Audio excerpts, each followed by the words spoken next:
মাকে হারানোর পর বোঝা যায় মায়ের কথা, যে সকালে তুমি ঘুম থেকে উঠতে মায়ের ডাক শোনার জন্য, আর সেই ডাক চিরদিনের জন্য থেমে গেছে। যে হাতে তোমার জন্য খাবার বানাতেন, ভালোবাসা দিয়ে মাথায় হাত বুলিয়ে দিতেন, আজ সেই হাত মাটির নিচে। যখন মা বেঁচে ছিলেন তুমি হয়তো বলেছ, মা আমি ব্যস্ত আছি, মা পরে কথা বলবো। কিন্তু আজ তুমি সময় পেলেও আর সেই কথা শোনানোর মানুষটি নেই।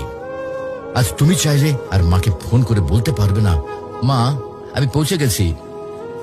আজ তুমি ঘরে ফিরলেও আর কেউ দরজায় দাঁড়িয়ে হাসি মুখে বলবে না, টেবিলে খাবার রাখা আছে, খেয়ে নিস বাবা। মাকে হারানোর পর বোঝা যায় তিনি শুধু একজন মা ছিলেন না, তিনি ছিলেন ঘরের আলো, জীবনের দোয়া আর হৃদয়ের শান্তি। এখন বুঝতে পারো মা যে বারবার নামাজের কথা বলতেন, ভালো মানুষের সাথে চলতে বলতেন, এগুলো তোমার জন্য কত বড় উপহার ছিল। প্রিয় ভাই বোন, মাকে হারিয়ে আফসোস করার আগে কদর করো। মায়ের হাতে চুমো দাও, তার জন্য দোয়া করো, তাকে জড়িয়ে ধরো যতদিন তিনি আছেন।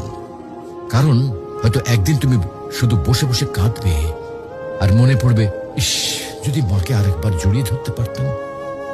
মাকে হারানো মানে পৃথিবীর সব থেকে বড় আশ্রয় হারিয়ে ফেলা। তুমি যখনই সময় পাও তোমার মায়ের সাথে সময় দাও, মায়ের জন্য দোয়া করো। মা যদি আজকে ইহলোক ত্যাগ করেন তাহলে তিনি আর ফিরে আসবেন না। মাকে ভালোবাসো, তার মনে কখনো কষ্ট দিও না।